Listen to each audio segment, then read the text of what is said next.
Hello good evening नमस्कार। England हो चुकी है ऑल आउट 183 है स्कोर। और जैसा कि मैंने बताया था कि बुमराह को मैं टीम अप में अपनी जगह नहीं दूंगा, लेकिन अब मुझे लग रहा है कि आखिर मैंने गलती की और उन्होंने कर के भी दिखाया। जब हम बात करते थे धोनी के टाइम, तो धोनी अपने स्पिन पे ज़्यादा भरोसा करते थे।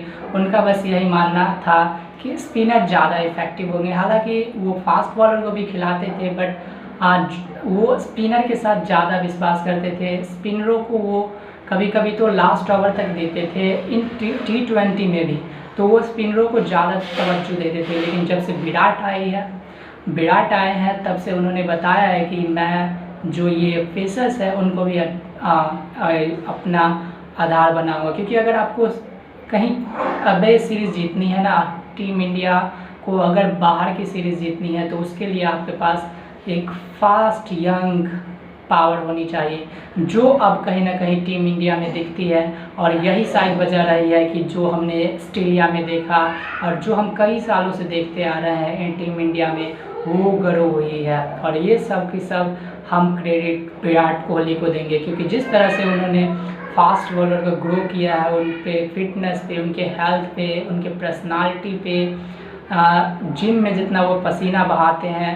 और आई थिंक ये कहीं ना कहीं गुड साइन है इंडिया के लिए। और मैं फिर से बताऊं कि अगर आपको अब ये सीरीज़ जीतनी है ना, तो आपके जो ये फास्ट गन है ना, फास्टर बॉलर जितने भी हैं, उनको वर्क करना पड़ेगा। और भारत ने आज एक बहुत ज़्यादा हार्ड डिसीजन लिया कि रविचंद्रन अश्विन जैसे बॉलर, जो वर्ल्ड बेस्ट बॉलर है, उनको टीम से बाहर दी। और इनका आई थिंक मेरे को पता नहीं है कि आई थिंक वो उनके पास कुछ निगल है कि आखिर वो क्यों नहीं खेले, बट जो भी हो आई थिंक उनकी ज़रूरत भी आज नहीं पड़ी जिस तरह से ये फास्ट बॉलरों ने ग्रो किया। तो मैं एक बार आपको फिर से बता दूं कि जो स्कोर है 183 पे ऑल आउट हो चुकी है और इंडिया 7 रन बिना किसी नुकसान पे। मैं एक बार आपको सबसे पहले बॉलिंग कार्ड बताना चाहूँगा कि कितनी अच्छी गेंदबाजी हुई है इंडिया की तरफ से। सबसे पहले आते हैं Jasprit Bumrah, 20.4 over 46 run 4 wicket 4 maidens. Mohammed Shami 17 over 2 maiden 38 run 3 wicket. Mohammed Siraj 12 over 2 maiden 48 run 1 wicket. Shardul Thakur 13 over 41 run 2 wicket. Ravindra Jadeja 3 over 11 run. So ये थे कुछ कार्ड। तो इंग्लैंड की तरफ से अगर जो देखा जाए, जैक क्राउली ने 27 रन, डॉम सिबली 18, रोरी बंस 0, जो रूट सबसे सफल बल्लेबाज रहे, 64 रन बनाए उन्होंने। जॉनी बेस्टो 29 रन, जो कि इंडिया की पिछले सीरीज़ में काफ़ी ज़्यादा स्ट्रगल कर रहे थे, 0-0 18 और फिर 28 और फिर से 0, यानी 4 इनिंग में 0-0 28 और 0 थे। अब उन्होंने 29 रन बनाए, तो फिलहाल उनके लिए कुछ रिलीफ है क्योंकि वो वापसी कर रहे हैं स्ट्रीम में, तो उनके लिए एक अच्छी खबर। Dan Lawrence 0, Jos Buttler again 0, Sam Curran 27, Oliver Robinson 0, Stuart Broad 4, James Anderson 1। तो अभी ये मत समझिएगा कि ये गेम ओवर है, क्योंकि इंग्लैंड के पास भी उस तरह के गेंदबाज है जो कुछ कर सकते हैं। तो अभी गेम बहुत बाकी है, लेकिन जिस तरह से आई थिंक बॉलिंग की है ना ये लड़कों ने, आई थिंक बहुत ज़्यादा इम्प्रेसिव है।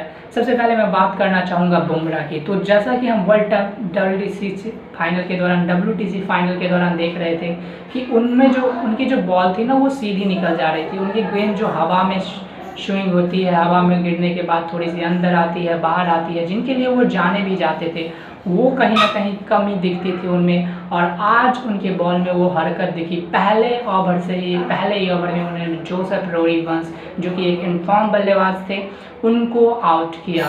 सो ये कहीं ना कहीं गुड साइन थी बुमराह के लिए। और बुमराह ने जिस तरह से वापसी किया ना, सेलेक्ट टू यू कि, और हम इतने बड़े एक्सपीरियंस बॉलर से ऐसे ही उम्मीद करते हैं कि ये जो है ना खिलाड़ी बड़े मंच पे और बड़े मौके पे कुछ ऐसा करके दिखाए। हालांकि मैं थोड़ा सा कभी कभी बड़ी भी होता हूँ कि आखिर यही लड़के जब अब WTC फाइनल यानी फाइनल सेमीफाइनल गेम में खेलते हैं, तो आखिर इनको हो क्या जाता है, इनमें वो बात नहीं दिखती है। और इसी कारण से शायद भारत को WTC चैंपियनशिप फाइनल भी हारनी पड़ी थी, क्योंकि उस समय जो आपके फ्रंट बॉलर थे जसप्रीत बुमराह, वो नहीं चले। और जब आपके फ्रंट बॉलर नहीं चलेंगे तो ऑब्वियसली आपकी हार होगी। सो ये थी कुछ बातें। सो आई थिंक अश्विन का खेलना महंगा नहीं पड़ा, तो ये टीम इंडिया के लिए खुशखबरी है। बिकॉज हम जितना देखा मैंने क्रिकेट, बिना स्पिनर आप बहुत ही कम ऐसा देखने को मिलता हो कि इंडियन क्रिकेट टीम कोई भी मैच खेल रही है और उसमें एक भी विकेट स्पिनरों का नहीं हो। जी हाँ, मैं बता दूं, एक भी विकेट, मात्र 3 ओवर रविंद्र जडेजा ने डाले और बाकी जितने भी विकेट है, यानी कोई भी विकेट स्पिनरों के नाम नहीं रहा, सारे के सारे विकेट आपके लिए हैं फास्ट बॉलरों ने। सो मेरे को बहुत ही अच्छा लगता है जब ये फास्ट बॉलर है ना अपने पोटेंशियल के साथ गेंदबाजी करते हैं, विकेट चटकाते हैं। और वैसे भी जानते हैं कि इंग्लैंड का वेदर जो होता है ना वो इंडियन बॉलरों के लिए सपोर्टिव है, क्योंकि वहाँ पे जो है ना उतनी गर्मी नहीं होती है, आप लंबे स्पिल्स डाल सकते हैं। अगर कोई बॉलर अगर आपके फॉर्म में हो ना तो आप उनसे स्पिल डलाइए, जितनी हो सकती है आप वो डला सकते हैं। सो बहुत ही अच्छा ये भी लगा कि जैसा कि मैंने कल देखा था कि जो जेम्स एंडरसन जो थे वो प्रेस कॉन्फ्रेंस करने आए और उन्होंने कल बहुत ही ज़्यादा डरा दिया था। आई थिंक इसी कारण से शायद रविचंद्र अश्विन भी बाहर हो गए कि मैं ग्रासी पिच दूंगा तो ऐसा मत बोलना, लेकिन वो खुद भी जानते थे कि अगर ग्रासी पिच देंगे तो कहीं ना कहीं मेरे बल्लेबाज भी फंस सकते हैं, तो ज़्यादा ग्रासी पिच उन्होंने दिया नहीं। नॉर्मल जो इंग्लैंड की जो पिच होती है वही पिच उन्होंने दिया। और मैं थोड़ा सा चौंक भी गया था कि इंग्लैंड ने आखिर जीत करके बैटिंग करने का फैसला लिया, क्योंकि आप देखते हैं कि नॉटिंघम जैसे मैदानों में जहाँ पे शुरुआत में, यानी इंग्लैंड के आप किसी भी ग्राउंड पे जाइए, शुरुआत में थोड़ी सी फास्टर बॉलरों को मदद मिलती है, वहाँ पे इन्होंने बैटिंग करने का फैसला लिया और ये कहीं ना कहीं शायद गलत भी साबित हुआ। 183 है स्कोर और ये कहीं ना कहीं भारत को इस मैच में या इस सीरीज़ में कहीं ना कहीं आगे लेके जाती है। तो अब इस चीज़ को क्या करना पड़ेगा, ग्रैब करना पड़ेगा टीम इंडिया को और विक्ट्री इस मैच में तो एटलीस्ट देनी पड़ेगी।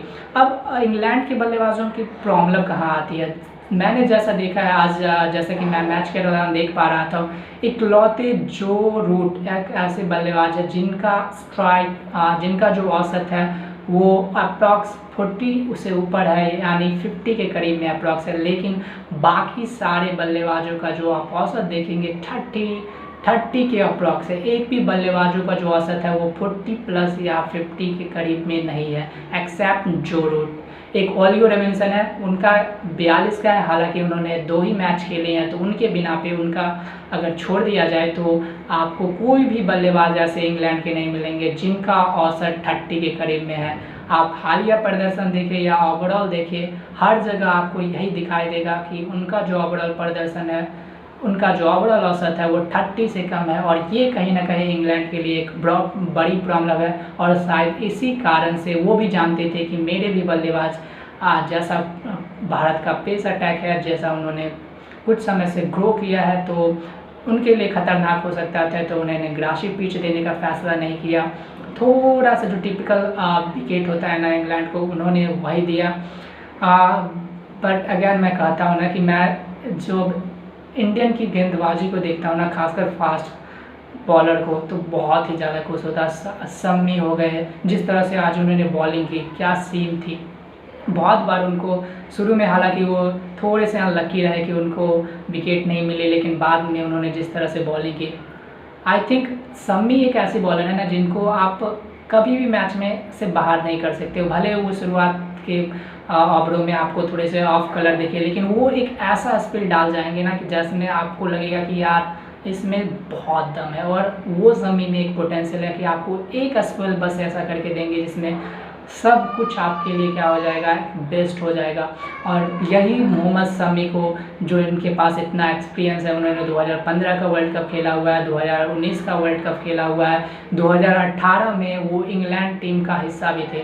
मैं थोड़ा सा निराश था जब 2018 का सीरीज़ हुआ था, बिकॉज वहाँ पे बहुत ही ज़्यादा ऑफ कलर दिखे थे। मोहम्मद शमी गेंदों को थोड़ा सा पीछे करने की कोशिश कर रहे थे, बहुत ज़्यादा पीछे करने की कोशिश में आखिर वो उस सीरीज़ में सफल नहीं हो पाए थे। लेकिन क्या उनको इस सीरीज़ इस बार बेस्ट बनाती है, जैसा कि हमने WTC फाइनल में देखा, यहाँ पर भी देखा कि वो थोड़ी सी गेंद को है ना अब एक थोड़ी सी जो आगे गिराने का कोशिश कर रहे हैं। और जब आप आगे फेंकेंगे, स्विंग कराने का कोशिश करेंगे ना इंग्लैंड में, तो आप बहुत ही ज़्यादा सक्सेसफुल होगा और ये कहीं ना कहीं अच्छी बात बनाती है। अगला जो ये बात यही है कि जैसे कि हमने शार्दुल ठाकुर को देखा, अब हम सारे लोग प्रिडिक्शन कर रहे थे कि एक स्पिनर के साथ जाएंगे, वो रविचंद्र अश्विनी होगा, और रविंद्र जडेजा या शार्दुल ठाकुर में से या तो आप सीमिंग ऑलराउंडर या फिर स्पिन ऑलराउंडर को चूज करेंगे। लेकिन टीम इंडिया ने ऐसा नहीं किया, उन्होंने seaming allrounder plus spin allrounder दोनों को चुना और रविचंद्रन अश्विन को हटाने का एक हार्ड फैसला लिया। हालांकि इस पर अभी कोई कंफर्मेशन नहीं आई है कि आखिर उनको कोई निगल है, कोई चोट है या फिर कोई फ्रैक्चर है जिसके कारण वो बाहर है। बट जो भी हुआ, आई थिंक मेरे को थोड़ा सा सरप्राइज तभी भी लगा था जैसा कि मैंने बोला भी था। लेकिन फिलहाल उन्होंने शार्दुल ठाकुर ने भी काफ़ी अच्छी बॉलिंग की।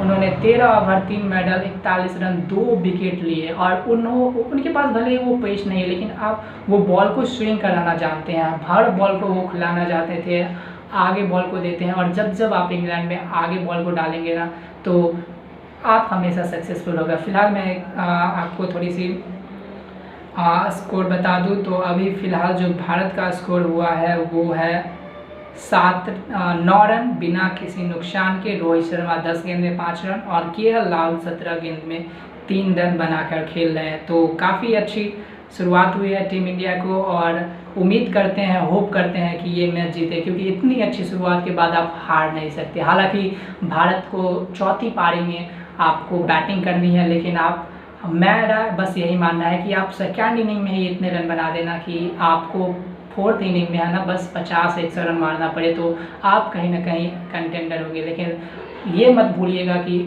इंग्लैंड के पास में भी बहुत सारे अच्छे गेंदबाज हैं। सैम करन हो गए, Oliver Robinson, James Anderson, Stuart Broad, घातक गेंदबाजी है, तो इनसे बचना भी ज़रूरी है। तो अभी गेम ओवर नहीं हुएगा और ये मत सोच लीजिएगा। हाँ, थोड़ी सी जो भारत है ना वो आगे निकल गया है, लेकिन इतने भी आगे नहीं निकला है कि आप ये कहने लगे कि भारत अभी से मैच जीत जाएगा।